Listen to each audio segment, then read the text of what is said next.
I never really paid much attention to social media because I don't really like it. I didn't like it at the time. I don't really take pictures.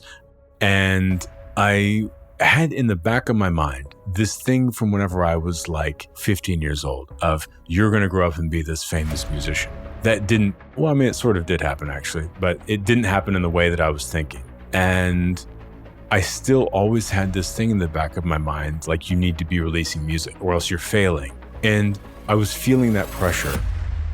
I spent my entire life creating things, and there's this weird phenomenon that happens that, like, say you've made a new album worth of music and you've listened to it a million times, you've worked on it to death, you're like, this is perfect, I'm a genius. And then you're like, cool, I'm gonna send this to like my best friend and let him hear how awesome it is. The second you hit send, you're like, oh my God, it's actually terrible.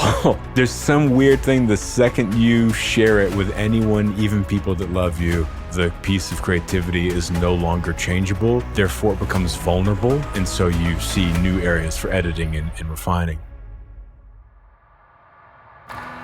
This episode of the Kintsugi Podcast is brought to you by Pause, Breathe, Reflect, which can help you bring mindfulness to your everyday moments.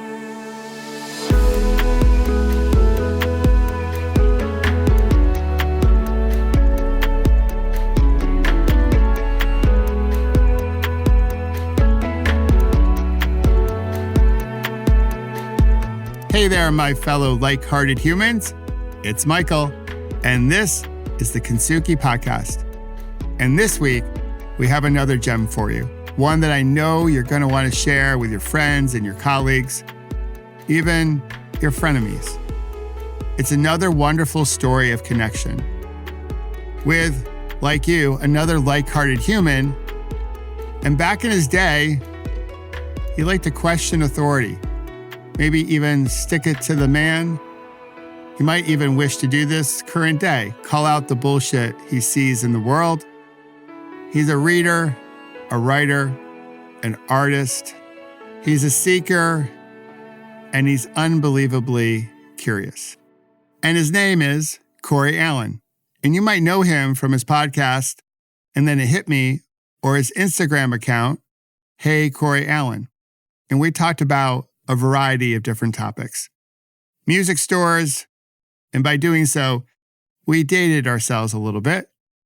We talked about the writing process, mindfulness today, and his new book, A Brave New You, which I highly recommend you pick up a copy at your local bookstore or that big one where everyone happens to shop.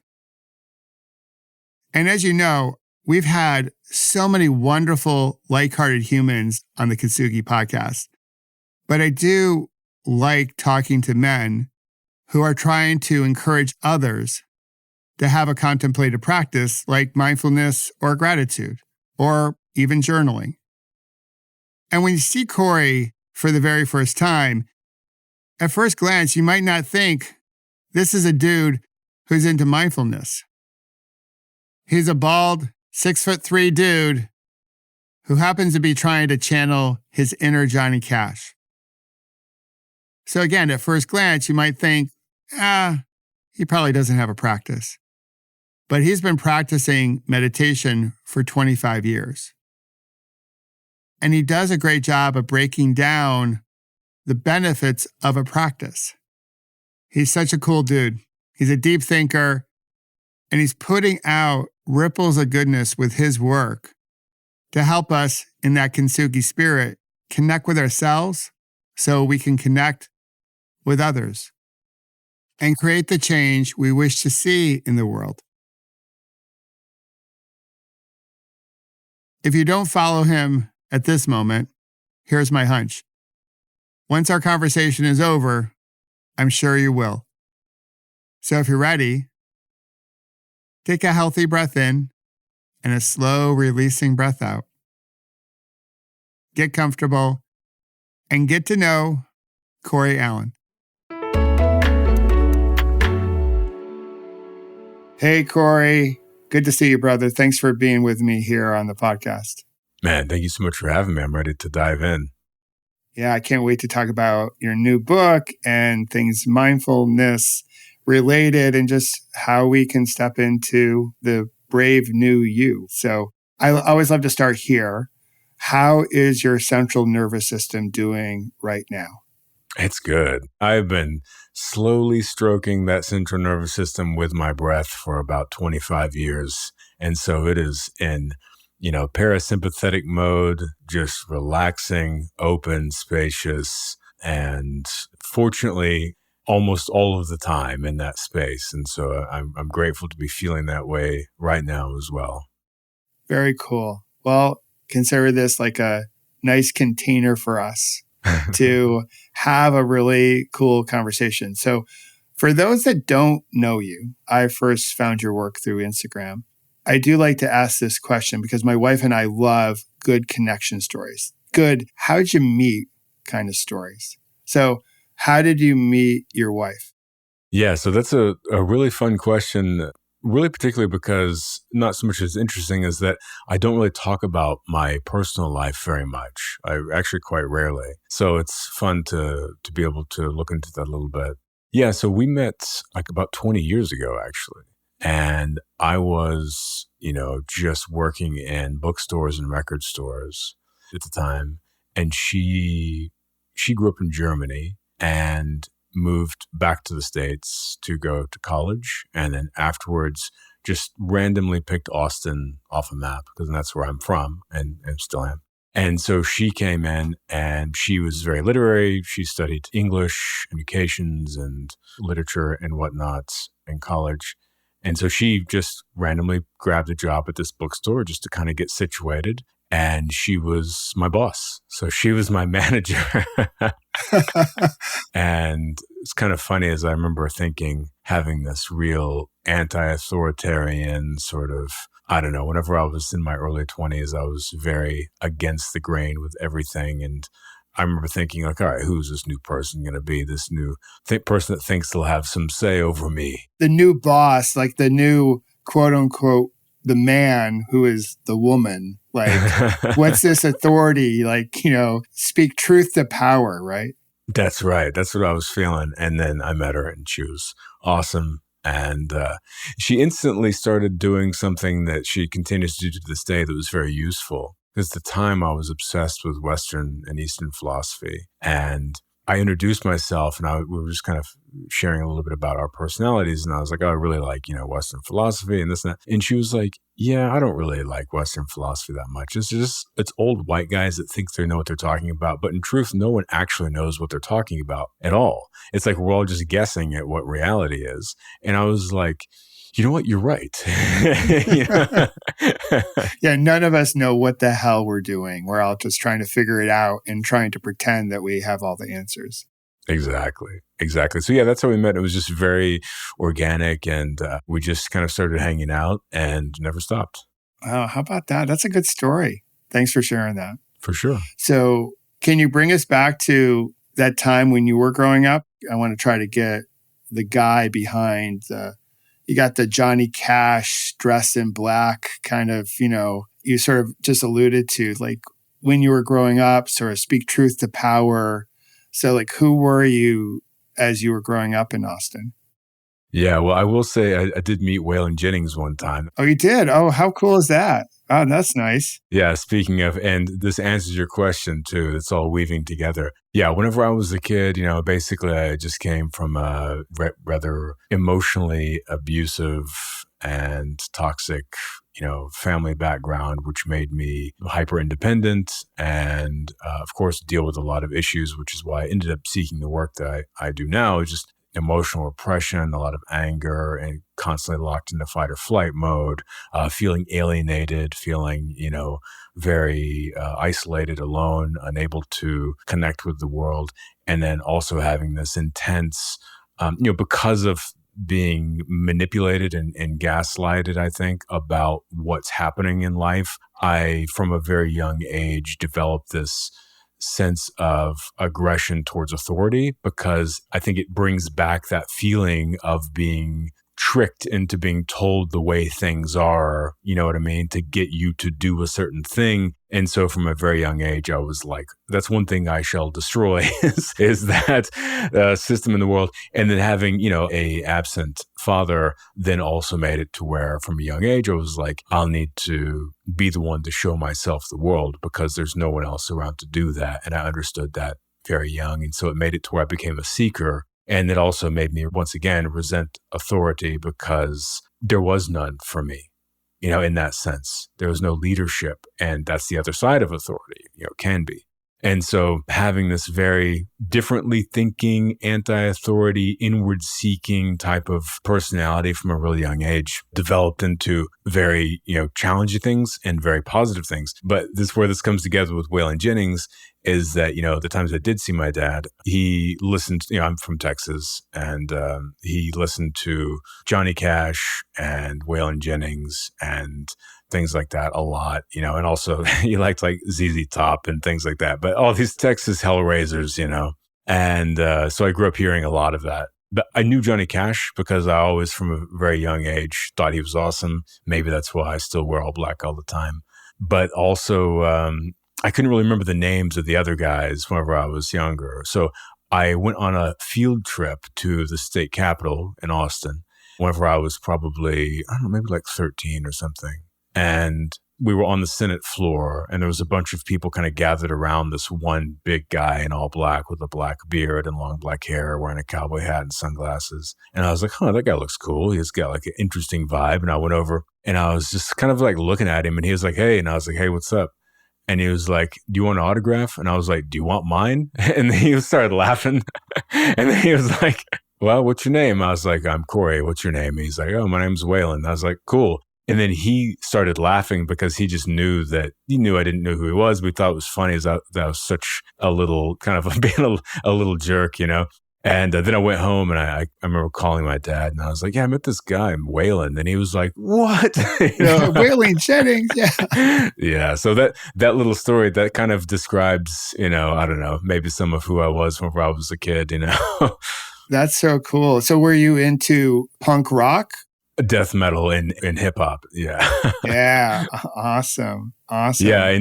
And what's interesting is that like it evolved to where, looking back at it, music became a huge part of my life. So I was obsessed with music whenever I was a teenager, and I played guitar like 8 hours a day. I ended up composing music whenever I was in my late teens and early 20s. And I actually started a music production company whenever I was in my early 20s and did that for like 10 years. So, I've mastered and produced hundreds of albums for other artists and released about a dozen or so albums of my own music. And it's like music has been so intertwined in my inward journey throughout my life because I always found from a very young age, I used music as a form of medication. It's like I found that the energy and the general vibe in music, for me, when I listen to it, it makes me feel like that music is feeling. And if you are intentional about it, you could give yourself what you need at any given time. If you need to feel more energy, if you need to feel relaxed, if you need to feel X, Y, and Z. And so looking back, like being obsessed with death metal and hip hop, whenever I was that age, it kind of came clear to me that hip hop gave me the fake bravado and confidence I needed at a young age to deal with the kind of traumatic things I was going through. And the death metal was really like being heard in some way, like feeling that rage, hearing that anger and that aggression and intensity. Seeing mine replicated in the world made it to where I felt like seen somehow. I love that. And I'm right there with you, Cory. It's like music is medicine. And how I view it, much like how you just shared, it's like you can have particular colors with music. There's certainly that energy. There's texture to it. There's like so much richness in music. And when you're listening to it, either like in an arena or a club, there's that energy that we all feel. Like there's a sense of awe, like that collective effervescence.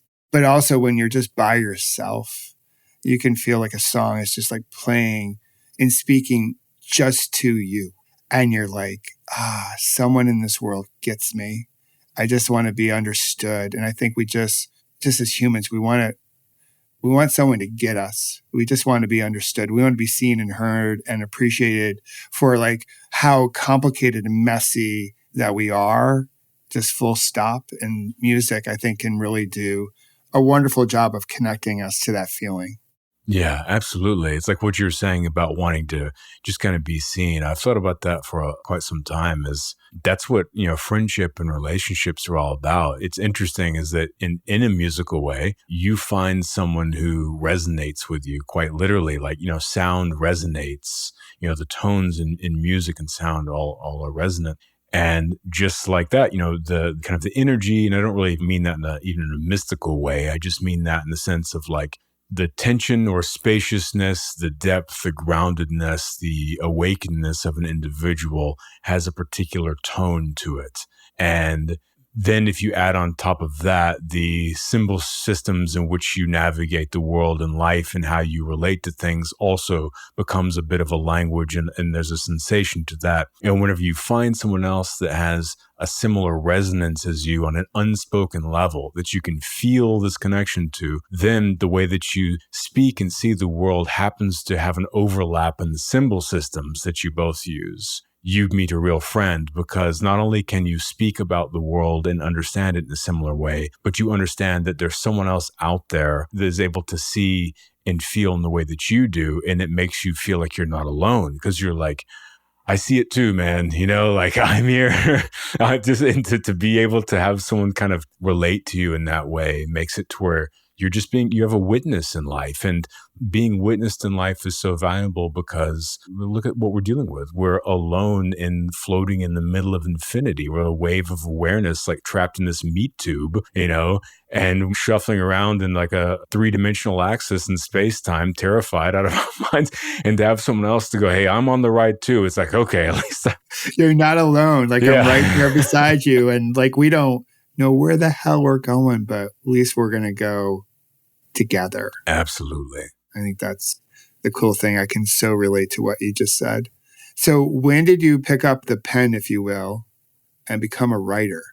For me, it started with reading. And I was a really intense, voracious reader from the time I was a teenager until today. And it happened by accident, or we could say, whatever your belief system is, your BS, to quote Robert Anton Wilson. Yeah, your divine intervention that you were going to become a reader. Yeah, yes, it could be that, or it could be random chance. Who knows? Yeah, random chance. But somehow, some way, you became a reader. Yes. And so no one in my family were readers. There wasn't a book in the house.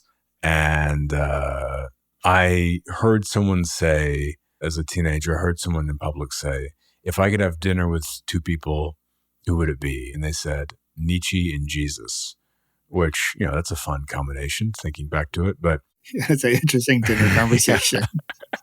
Yeah. And so it's weird that there's some person in the world now that is responsible for this trajectory of my life, because they were a stranger. I just overheard this somewhere. And I remember hearing that name Nietzsche. It sounded sharp like the edge of a knife, and being a little death metal anti-authoritarian, person, I was like, there's something there that I need. So I was in a bookstore, really just getting a coffee because I used to drink a ton of coffee. And I saw this name on the back of a book, Nietzsche. And I remember seeing, I was like, oh, there's that name. And I went over and I picked the book out and I opened it up. And I remember looking at it and reading it. It just completely blew my mind because I was like, this is how I think. It's like the mathematics of how I think.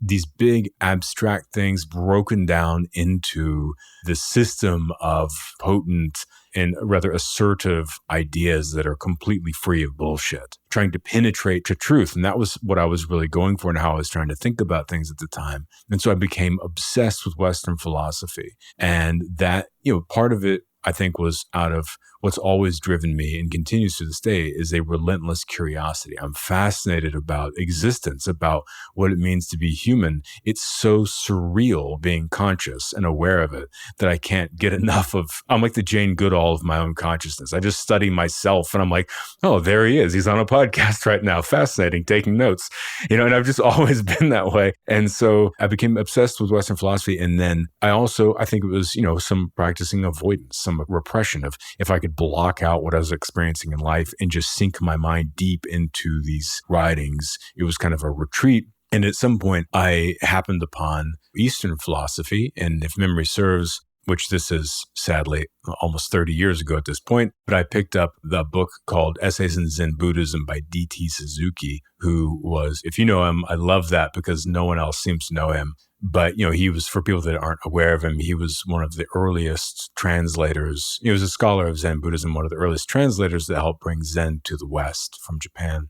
And, I started reading that. And then whenever these writings from the 1950s and 60s, these are not your top 10 lists of meditation techniques. This is amorphous, deep, structureless wanderings about these old classical ideas. Yeah, highly complex that if someone picked it up today, just someone like dancing with mindfulness, they wouldn't probably put it down because it's like way too much. It's like the too long, didn't read. Just give me, what's the quick version? What's the hack, right? It's the anti-hack book. Totally. Yeah. It would just sound like white noise to them. Or maybe not. Maybe they would connect with it. I don't know. But so for me, it blew me away. And I was like, okay, this is not only how I think, but this is what I think as well. And that's how I got really obsessed with Eastern wisdom traditions and just started really focusing on it and reading everything I could. And, these books, I became obsessed with consciousness at the time because, I started reading kind of popular neuroscience things and more technical things on psychology and semantics and NLP. And I even just I found the hippie philosophers like Robert Anton Wilson and Terence McKenna and even a little bit of William Burroughs. I'm like, all right, he's sitting in an orgone chamber for 4 hours. What's that about? Let's just tie in even Crowley and Sufi rituals. Like, how can I mess with my brain, see what happens, and then take notes and go from there? Like, that was the process. And of course, taking acid and sitting in the closet and meditating for 4 hours in the darkness as a teenager, all of these things of just investigating the mind and trying to figure out what's going on. And so as I did that more and more, what I began to discover was that the spaciousness, and I was figuring out how to meditate just by, unbelievably, I was figuring out by reading those type of books we were talking about. Well, that's what we really had back then. Yes. There wasn't YouTube or Instagram per se. We didn't have like the social media we have today. We learned through books or through travel if we were lucky enough to go to the East and then meet someone from the East and you had mentorship, right? But for the most part, it's all through books. Yeah. And I love that you experienced that because so many people I talk to on podcasts or in life are younger than me. And I'm 42, they didn't live through that. And for me, the time I've been talking about is in the 90s.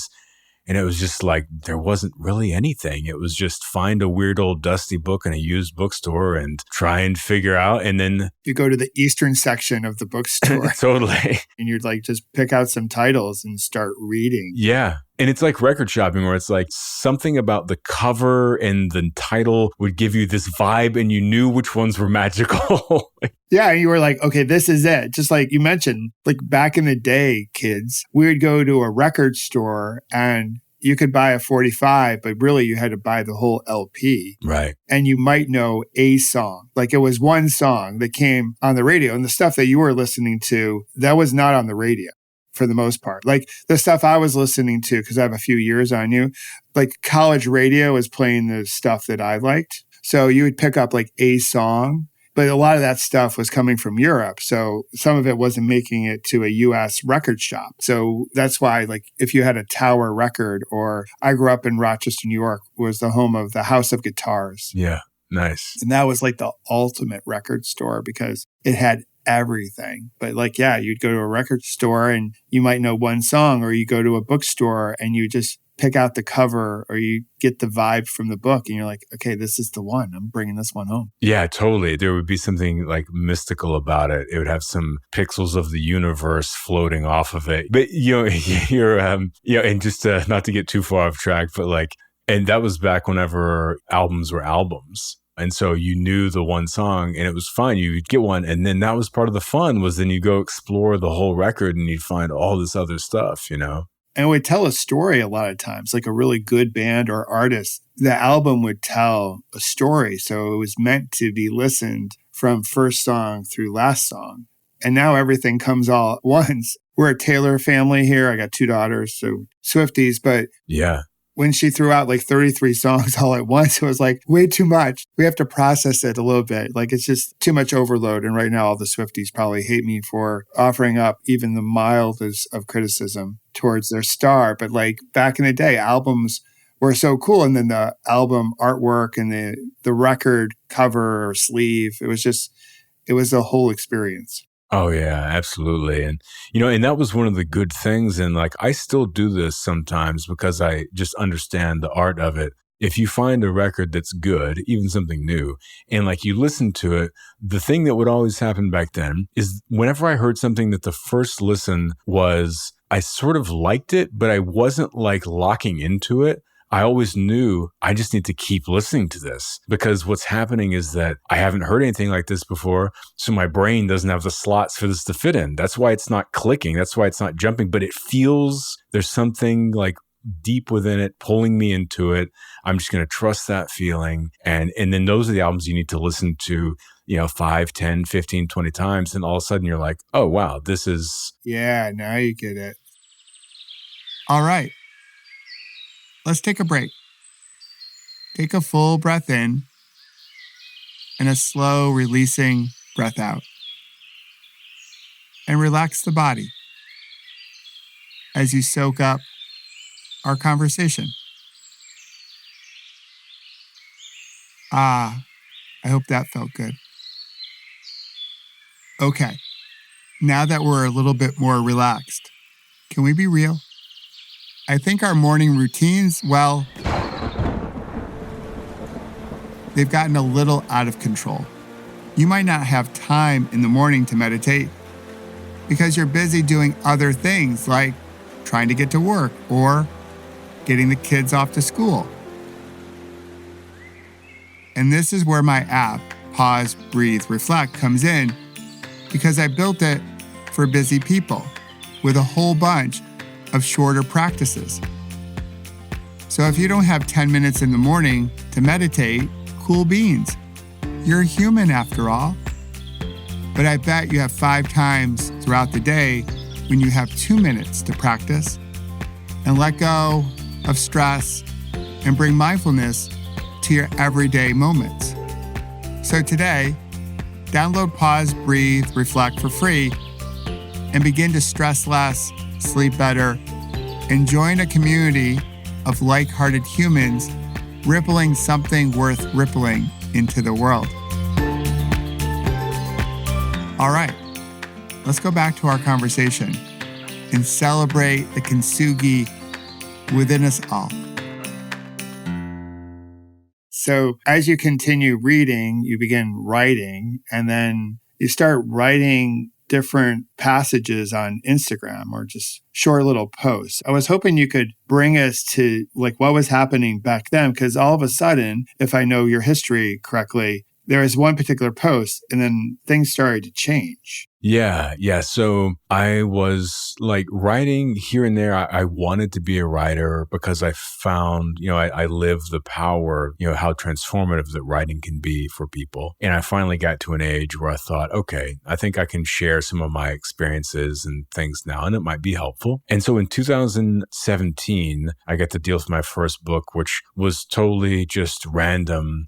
Really like I wanted to write. I kept thinking about it.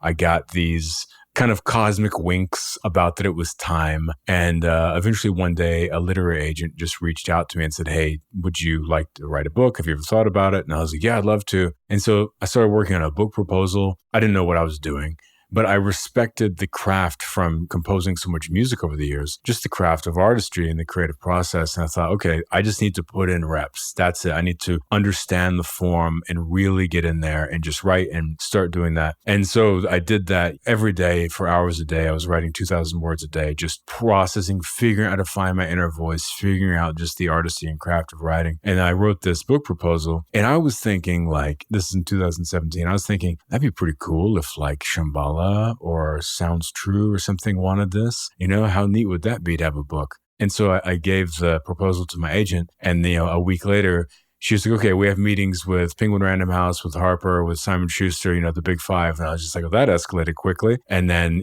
fortunately, I got an offer from Penguin Random House. And so my first book came out with them. Even at the time, I was just sort of, I don't know, just dumbstruck by the journey, because it was like I had been a fan of music my entire life. And then one day it was like, I'm going to make a demo. And then this demo I put together in 2 weeks, all of a sudden Capitol Records is like, here's a record deal. I was like, what? You're going on tour, brother. Yeah, totally. That was the first book called Now is the Way. And then there was a period, of course we went through COVID and everything, and I wasn't writing as much, but I still had this thing, I wanted to be a writer, and I was trying to figure out, while I was doing my podcast for a living, I was trying to figure out what it was that I could do next writing wise and what the right thing was. And this is really interesting. This is how everything happened with Instagram. I never really paid much attention to social media because I don't really like it. I didn't like it at the time. I don't really take pictures. I'm a big bald guy. No one wants to see pictures of that posted anywhere. So I'm not going to post pictures of myself. And I had in the back of my mind this thing from whenever I was like 15 years old of you're going to grow up and be this famous musician. That didn't, it sort of did happen actually, but it didn't happen in the way that I was thinking. And I still always had this thing in the back of my mind, like you need to be releasing music or else you're failing. And I was feeling that pressure of needing to write music, and I wanted to be writing words. And I sat with that and I was like, hold on, let me just move into this real quick and understand this. I thought, this is the story I'm telling myself. This is a way in which I've identified who I am as a person that is 30 years old. And I'm allowing this still to make me feel pressure, to feel guilt, and to have say in the direction in which I'm pointing my energy. I thought, I need to let go of this and focus on what I want today, which is to write more and to be able to make that my main thing that takes my time. And so I thought, here's what I'll do. I'll do a creative exercise. I'll write something every day and post it on Instagram. And it'll just be a simple thought, a simple idea. I'll just do it once a day. Not only will it get me back into writing every day, but I knew that over time, if I just did it consistently, my clarity and direction and voice would reemerge and I would find the new direction I needed to go in. So I started doing that and posting every day. And I had 5,000 followers or something. That was just because of people that listen to my podcast. And they were I never mentioned social media. So those were super fans, I guess, that went and sought it out. There's no links or anything. Yeah, they're consuming everything that you produce. They know all the B-sides of every LP that you put out there. They're like, give me more Cory. Yeah, we've got CDRs of the leaks, man. And before you go on, it was just, I want to capture this. It seems like the whole writing process was really for you to put in reps so you could find your voice. Yes. I'm going to put it out there and make it public because there's a greater accountability if I'm shipping something publicly or posting something publicly. But really the orientation was I need to do this for myself to get back to something I love, maybe let go of that past belief when I was younger and really continue to evolve my writing voice. Yes, absolutely. And you really nailed it with that public factor because I spent my entire life creating things, and there's this weird phenomenon that happens that say you've made a new album worth of music and you've listened to it a million times, you've worked on it to death, you're this is perfect, I'm a genius. And then you're cool, I'm going to send this to my best friend and let him hear how awesome it is. The second you hit send, you're oh my God, it's actually terrible. It's horrible. Yeah, don't listen, delete. Yeah. And then there's some weird thing, the second you share it with anyone, even people that love you, there's this clarification process that happens. And I think it's because once it's out of your hands, the piece of creativity is no longer changeable. Therefore, it becomes vulnerable. And it allows you to see clearly from the outside, whatever it is that you've made. And so you see new areas for editing and refining. So I know that's part of the process. And so that was a part of the public nature of that. And I really thought about it like a stand-up comedian because I love perception. I'm so fascinated with phenomenology and perception. And I started thinking I know what I think is useful and wise and insightful. That doesn't really matter. Let's see what the texture of culture thinks is useful and how can I learn from them, from observing that about myself and about how to write. So I was watching those things very closely. I started writing, posting one thought a day. Things slowly started growing. People kind of started sharing. And then what was weird is that then other writers on Instagram that I didn't know started following me. and started sharing my stuff and commenting and DMing me and being like, hey, this is like really awesome. Like the stuff you're sharing is really cool. And I was like, thanks, And then I kept doing it. But then what I started doing, and this is a little bit of like, maybe it's some secret sauce, maybe it's not. Every month I would look at my analytics and I would look at what are the top 3 performing posts. And I would put them side by side, just the text. And I would say, okay, what was I talking about? What was the structure of these sentences? How was I approaching the reader in this? And why was I writing this? Like all these things, I would look for patterns in these 3 top performing posts and deeply understand what it was, and then move forward writing with those things in mind. And then a month later, I would do the same. Let's see what this month's top 3 performing posts are. And I would start writing to that style. And I started kind of realizing that these little mini logical arguments is what I was really writing. And it was the essence of the stuff is, and it may be because I like, the form of Zen so much, but there's sort of like koans in this way where wisdom arises whenever you have knowledge and familiarity with an idea. Then you experience something in life that you need to apply that knowledge to. Then wisdom arises. That's how it works. And so that's why koan works, is because they go, here's 2 things that don't reconcile with each other. 2 ideas. Now you reconcile it in your mind. And through the process of trying to fit those 2 things together, you'll have a 3rd thought that creates an insight that moves you towards enlightenment. And I realized that I was writing these little things that were little logical arguments, and they all ended with practicality of putting this function, this process into your life. And, making it actionable, but not in a hit you over the head way, in a very cool way, in a subtle way. And so as I started focusing in and honing in on that and refining, the page started growing and growing. More authors started following me and sharing my stuff. I remember I had the date of my wife's birthday was aligning with the number of followers I had. So her birthday is May 5th. And I had 52,000 followers, I think. And I was like, that'd be cool if I could get 55,000 by May 5th, by 5/5. It's just kind of found my brain. My brain is a perpetual pattern finder. Look at what we did. This is your birthday gift. Yeah, I got 55,000 followers. Oh dear, I love you so much. Yeah. Yeah, well, she sees the illusion of social media more than anyone and could not care less about such things. Yeah, so I was doing that, and in that week, I was posting things, and all of a sudden, one of these posts got like, within one day, got like 100,000 likes. And I was like, whoa, that's interesting. And then the next post I put out the next day blasted to like 100,000, 150,000 likes in one day. Then the next post did the same thing.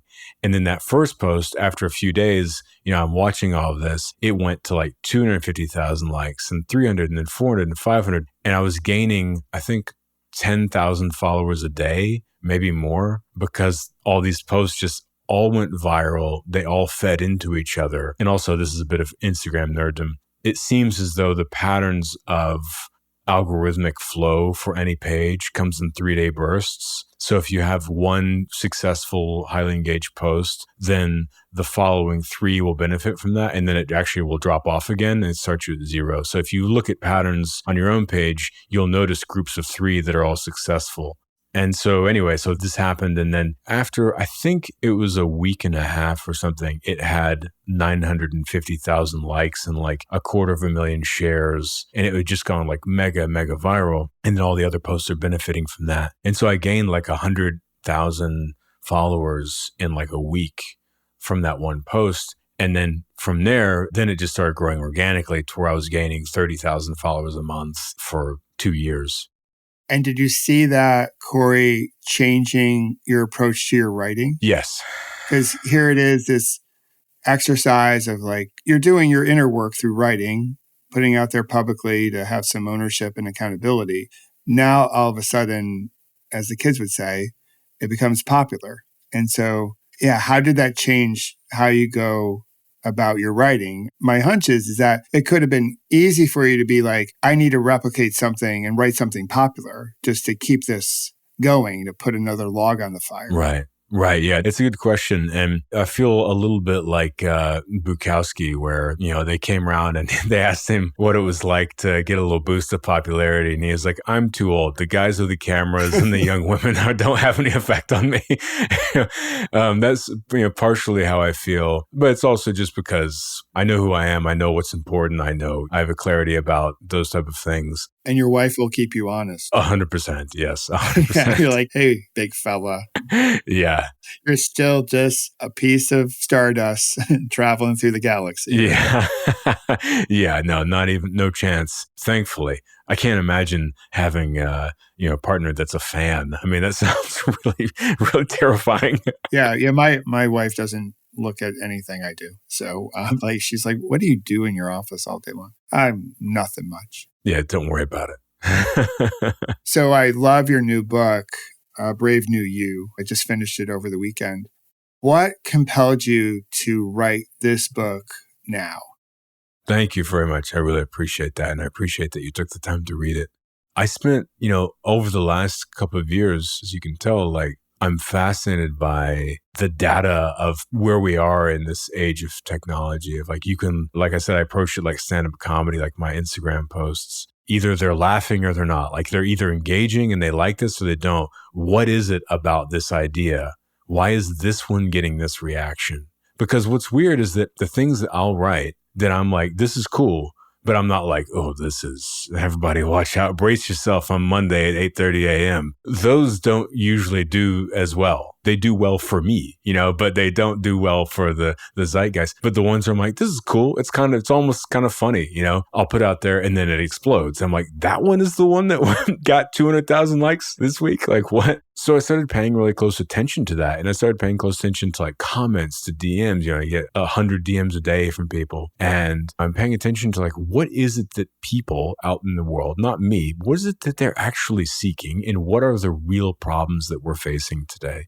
And the thing that surprised me, that was the overarching issue and sticking point for people, is that they feel as though they want something different. They want to grow. They want change in their life. And they can viscerally feel that desire and that hunger for it. But they have a frustration because they can't find the pathway. They can't find the conduit, the road to start actually putting that into practice. They can think about it, but they can't get it to stick to the ground and actually start unfolding. And so that's why I wrote the book, was to lay out the path that I know is necessary to take someone from beginner's mind to a place to where they're trusting their instincts, they're feeling confident, and they have a clarity on where they want to take their life. And this can be in big ways and small ways. I think that small changes are very underserved in popular discussion. People don't normally talk about the little things, but it's often the little changes you can make in your life that add up to having some of the biggest results. So true. Yeah, so true. We tend to over-index on the hack or the quick fix because it's edgy and it gains attention. But the little things, like those micro adjustments, it's hard to get attention around those, but those can be instrumental in creating, to your point, which I hear, the reason to write the book was, how can I put something out there that can help people have stickiness with becoming the version that they really want to become? Because there are plenty of mindfulness meditation books, change who you are, information we have aplenty. Because now, fast forward from when we were growing up, now there are fewer bookstores, right? But now there's more and more videos being put up on YouTube as we speak than there are probably books out there. So the information's out there, but what I hear you sharing and what I picked up on the book was I'm going to try to make this really practical so you can stick with it. So this becomes a way of living. Your way of living is stepping in to the brave new version of you. Yes, absolutely. And that idea of braveness is something that I've thought about a lot. People generally think about braveness as they're facing something on the landscape before them. What is the threat? What is the thing in front of them that they need to feel strong enough to be able to face? But I actually think about it from the inverse. I think that bravery is really listening to that voice inside of you.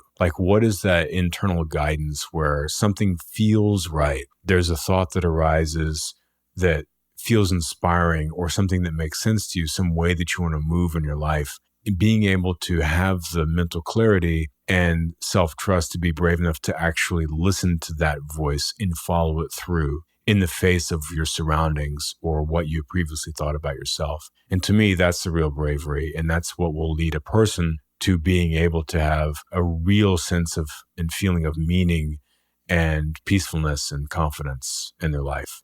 That's golden. I've long believed, coming through what I went through, the most important conversation that we have is the one that we have with ourselves. And we have to be brave enough to listen to that conversation, because that conversation, as you write, is filled with assumptions. It's filled with limiting beliefs. It can be quite harsh as far as how we see ourselves. And so the first order of business is just becoming aware of how we're talking to ourselves. Yes. And then make subtle shifts in how we talk to ourselves.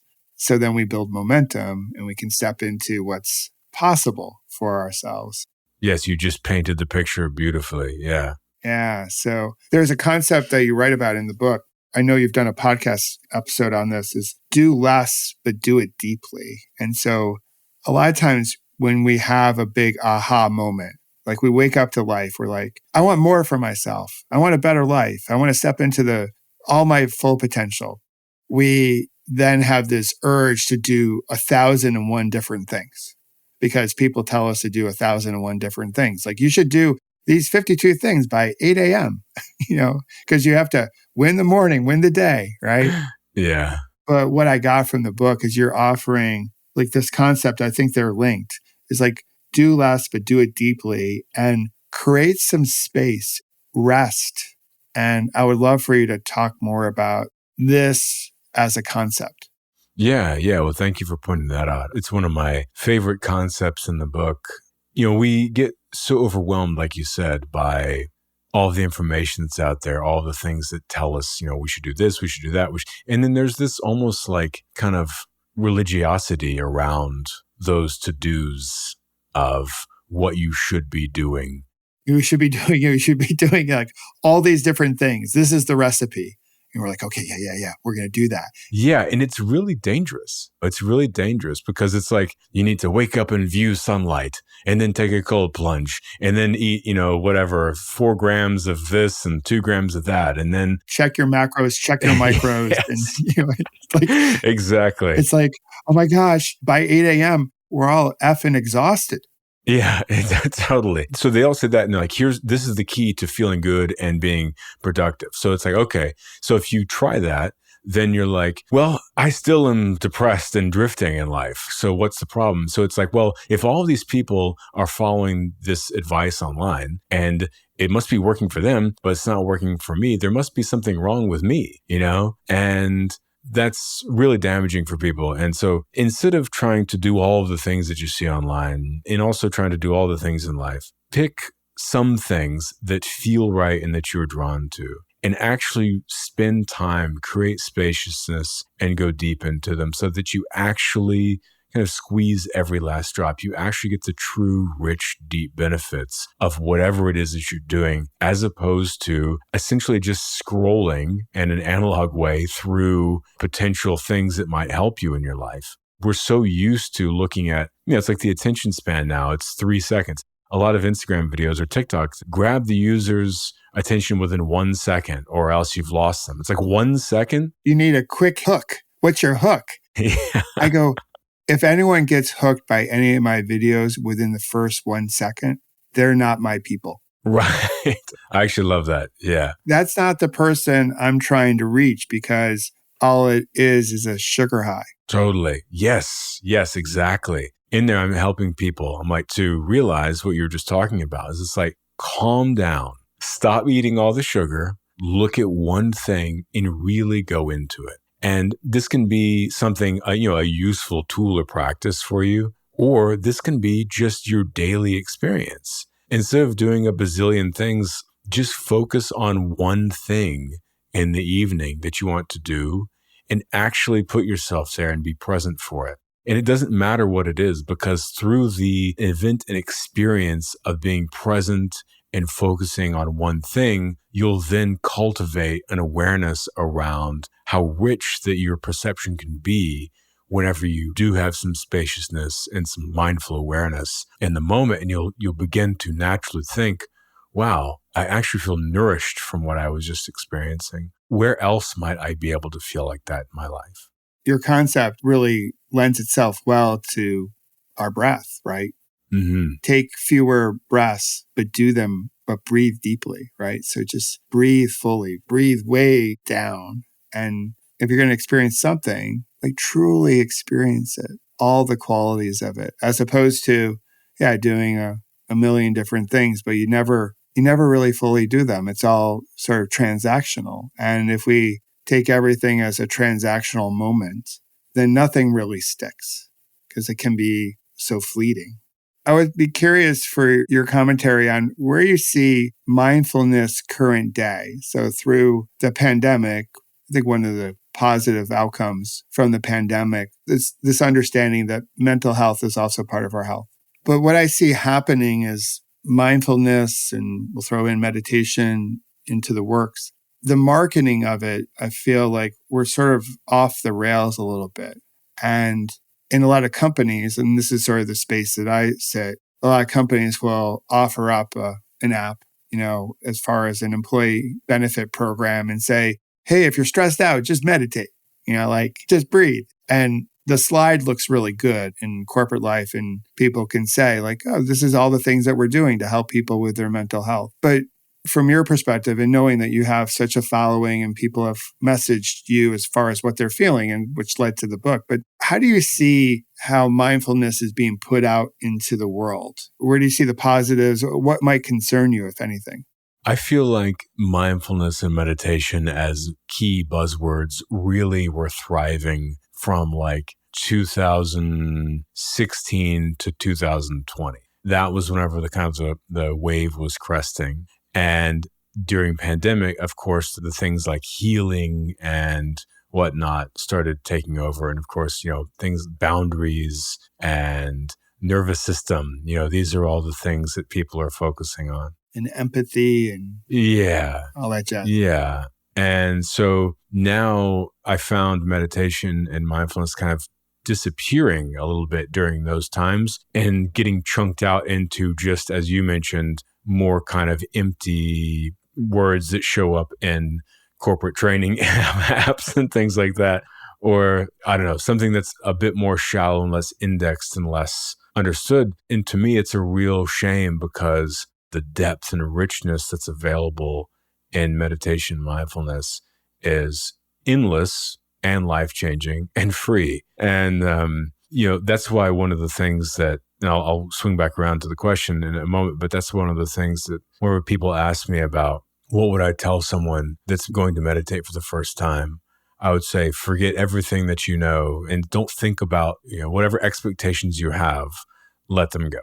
Like approach this fresh, like you've never thought of the concept before. Because I really want to get someone into a state where not approaching something bottomless with a level of bias that prevents them from reaching that depth, because it could be such a valuable thing for them. So now I feel like the meditation mindfulness world, it sets an interesting place. I think that what's happened with it, and this is something I've done intentionally, is about a year and a half ago, I started noticing that even kind of the words like meditation and mindfulness were unpalatable. Like people don't really respond to them. And it's just because they were so oversaturated, over the last 5 years. So what I started doing in my own writing and what I noticed other people doing a little bit here and there is like our friend, Cory Muscara, who you mentioned as well. He does this as well. Apparently only Cory's do this. It's a Cory thing. Yeah. You wouldn't understand. Only Cory's do it. Yeah. Listen to me and Cory's shared podcast, Cory on Cory.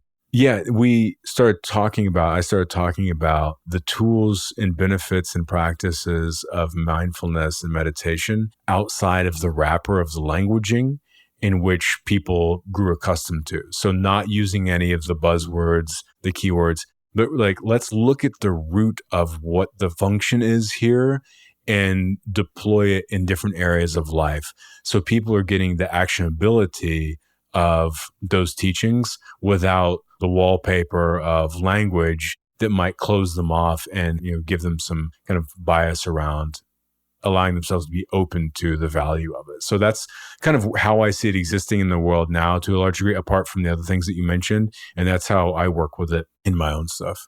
Yeah, I appreciate that. That's sort of my approach as well, just trying to talk through the practical and relatable benefits of a practice and trying to stay away from some of the buzzwords or anything that can be put up as an immediate barrier or obstacle.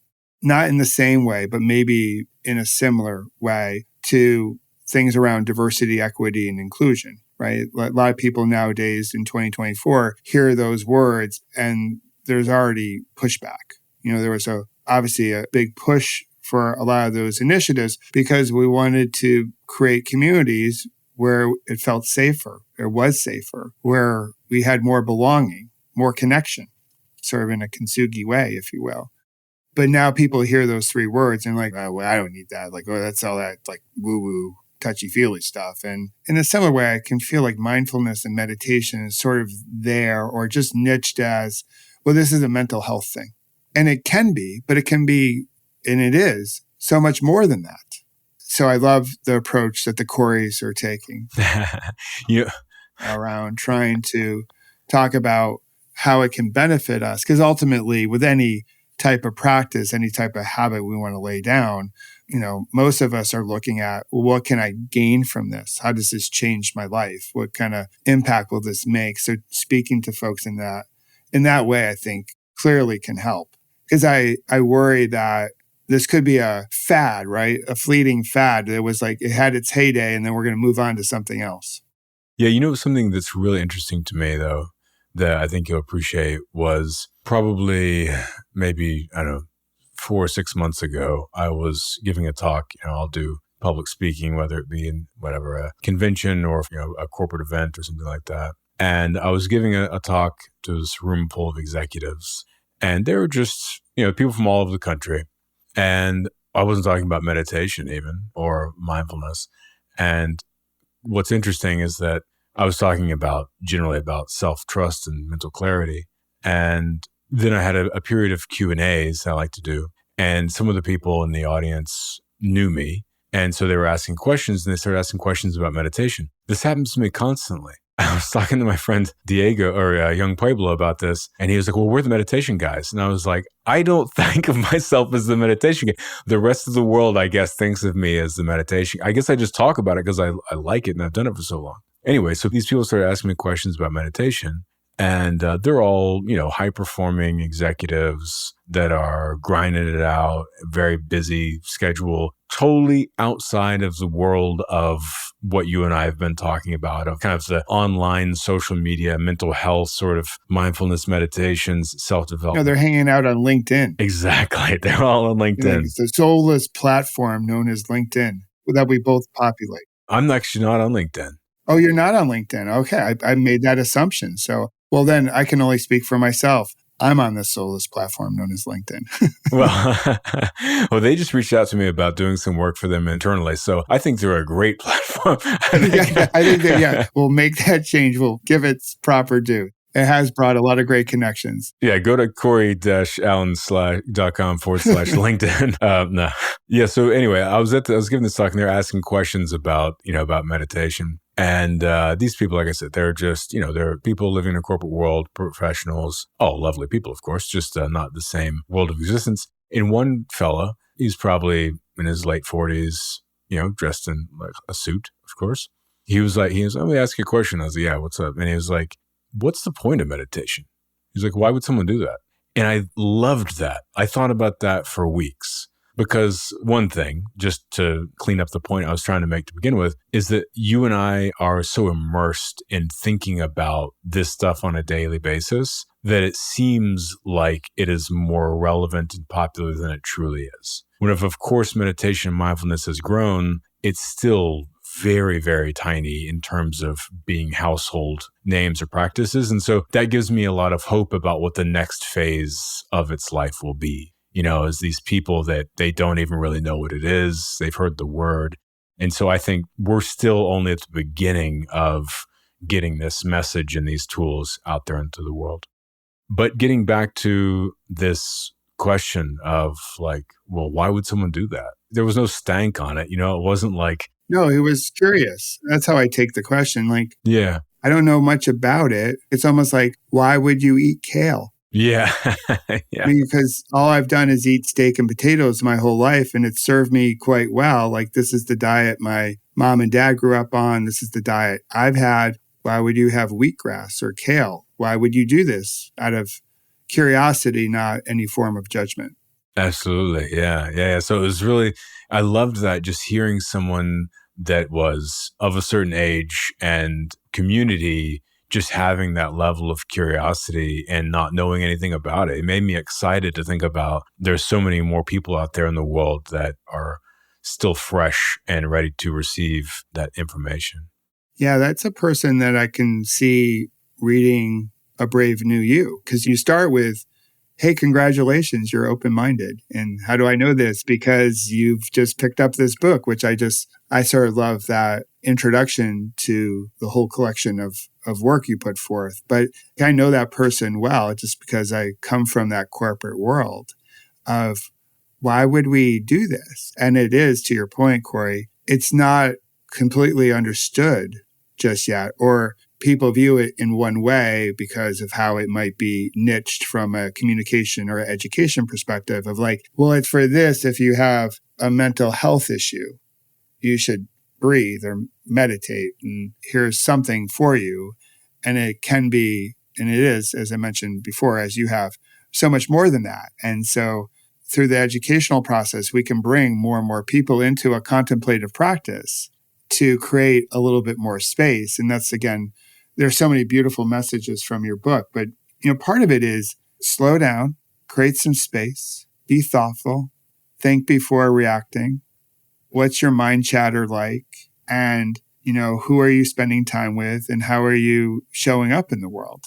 And make these small, subtle changes over time. It can be a way of living.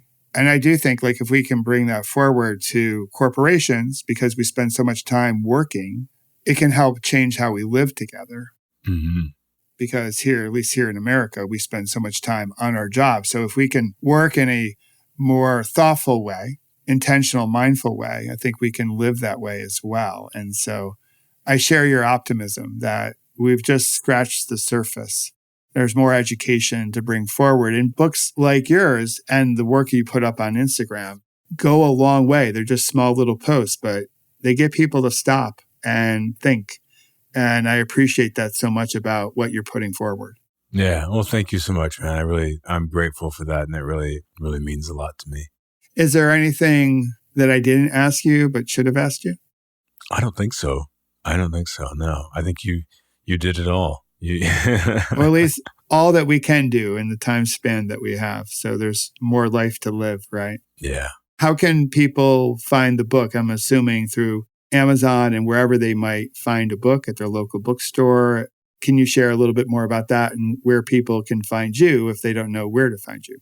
Yeah, sure, certainly. And please do support your local bookstore if you are into such things. But bravenewubook.com is where you can go read a little bit about it if you want. But certainly you can go to Amazon, Barnes & Noble. There's an Audible, of course, that I narrated that's available as well. So you can check out all those things. My handle is Hey Cory Allen on all platforms. So if you want to go see some of those Instagram posts, you can do that. And then, as you heard earlier, my website, there is no LinkedIn page. I was just joking, but it's Cory-Allen.com. No /LinkedIn. That won't take you anywhere. But now I'm thinking about going and creating a fake page to put up there. It's just because it would be hilarious if anyone did go to try and find it now. That would be pretty funny. And like, who knows how the LinkedIn gods will weigh in on our interview. You know what I'm going to do, Michael? I'm going to make a link on my site that goes Cory-Allen.com /LinkedIn. And if someone goes there, it's going to take them to a link to this podcast. Okay. That's awesome. I'm seriously going to do that. I just want people from a corporate perspective to just share more of themselves, share it all. Because the thing is that we're bringing all of it anyway to work, even though we don't care to admit it. Like, bring it all, like the good stuff, the messy all of it. And just to what you write about, it's like, none of us have this all figured out. We're all making up as we go along. And let's do it together and find a way to like connect and be heard and seen and love on each other a little bit more. That can make the world a little bit better. But I love that concept of redirecting people back to our conversation from that. That's very sticking it to the man. So that's right. Oh, you're speaking my language now. Channeling your youth. Yeah. So awesome. But I would encourage everyone to go out and get your book, dive into it. But most importantly, once you get done reading Cory's book, try to truly live it and know that you have someone in Cory that's going to really support you in making this a possibility for you. So Cory, thanks so much, brother, for joining me. I appreciate all that you're putting into the world and just how you really embody our Kintsugi spirit, like really bring some light to the cracks that we might have, but just the whole concept that we can come back together and we can shine brightly. So I appreciate you. Thank you so much, man. I really appreciate it. Okay. After all the conversation about record stores and music that Cory and I were having, what movie came to mind? For me, it was High Fidelity, which is such a good movie. What a gem. I hope you enjoyed our conversation and took away a few gems. And if you did, definitely let me know what resonated with you. And if you're not following Cory yet, here's my hunch. You'll start following him. And I hope you'll pick up his new book, A Brave New You. It's so awesome. I definitely recommend it. So Cory, thanks again for joining me. Thanks for embodying our Kintsugi spirit and role modeling what we all can do to step into our potential and live life fully.